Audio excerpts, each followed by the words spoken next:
Thank you for joining us on ERi-TV for English News Broadcast live from Asmara. Today is Sunday, 14th of July 2024. Here are stores making headlines today.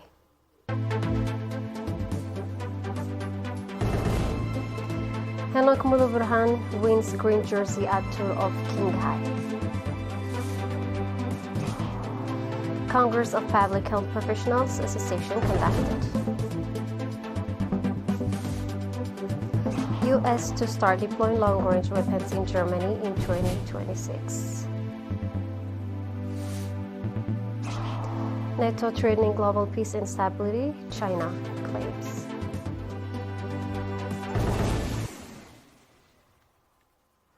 Eritrean professional rider Henok Muluburhan has won the green jersey at the Tour of Qinghai in China. Henok secured the victory in the tournament, which consists of 8 stages. In a tour that saw the participation of 120 riders and covered 1,193 kilometers, Henok finished 4th in the general classification, 2 minutes and 11 seconds behind the winner, Colombian rider Cepeda Jefferson Alviero. He also placed 2nd in the King of the Mountain classification. Last year, Henok with the Green Project Bardiani team won both the yellow and green jersey in the 22nd edition of the Tour of Qinghai. The Public Health Professionals Association held its 3rd Congress on 13th of July in Asmara under the theme Strengthening Research on Public Health to Combat Challenge. Dr. Zerabruch Tesfamaran, chairman of the association, provided a briefing on the historical background, progress, and challenges of the association. He stated that the objective of the Congress was to create a forum to discuss issues relevant to the association and share experiences. Mr. Mekonnen Fisaye, member of the Executive Committee of the association, also presented the activity report and future plans of the association. During the Congress, various research papers related to public health issues were presented.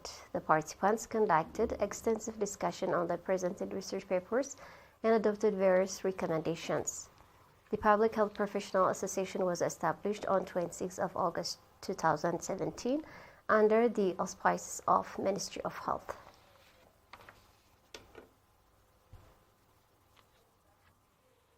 Government employees in Mandafara subzone extended material support worth over 165,000 nafa to 65 families of martyrs. At a ceremony organized on 6th of July, crops and livestock supports were provided to families of martyrs in 15 administrative areas.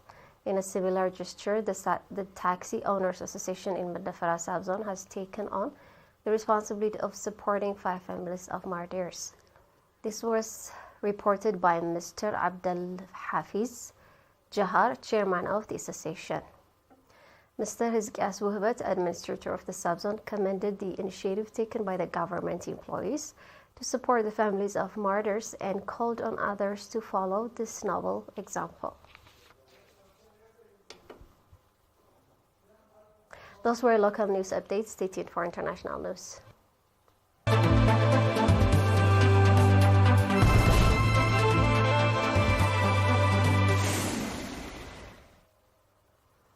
The United States will start deploying long-range fire capabilities in Germany in 2026 in an effort to demonstrate its commitment to NATO and European defense, the United States and Germany said in a joint statement.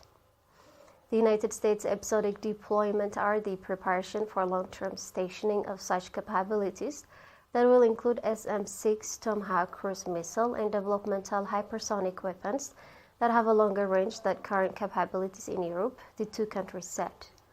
Ground-based missiles with a range exceeding 500 kilometers were banned until 2019 under the Intermediate Range Nuclear Force Treaty signed by the Soviet Union's Mikhail Gorbachev and former U.S. President Ronald Reagan in 1987.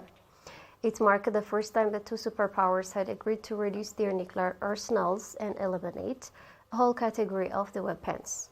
Falling in line with the signatories, Germany, Hungary, Poland, and the Czech Republic destroyed their missiles in 1990s, to be followed later by Slovakia and Bulgaria. The United States withdrew from the INF treaty in 2019, saying that Moscow was violating the accord, citing Russia's development of the 9M729 ground-launched cruise missile known in NATO as SSC-8.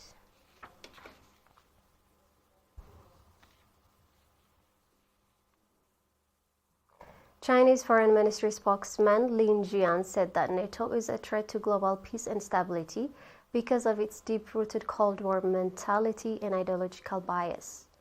Lin was asked by Bloomberg at a daily briefing to comment on recent reports that the US-led military bloc is planning to sign a cooperation agreement with Japan, South Korea, Australia, and New Zealand at the upcoming NATO summit in Washington. The spokesperson responded by stating that NATO is a product of Cold War and the world's largest military alliance. Despite claiming to be a regional and defensive organization, the bloc has continued to expand its power across borders, break through defense zones, and provoke confrontation. Lin also added, its comments come as NATO bolsters its effort to establish relations with countries across the Asia-Pacific, at the same time claiming it does not seek to formally expand into the region.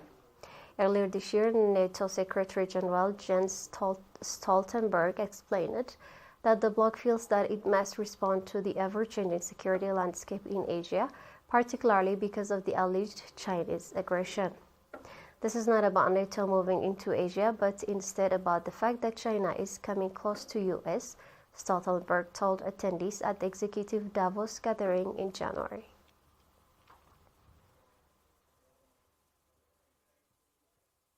Before we go, we have a quick recap of the top stars.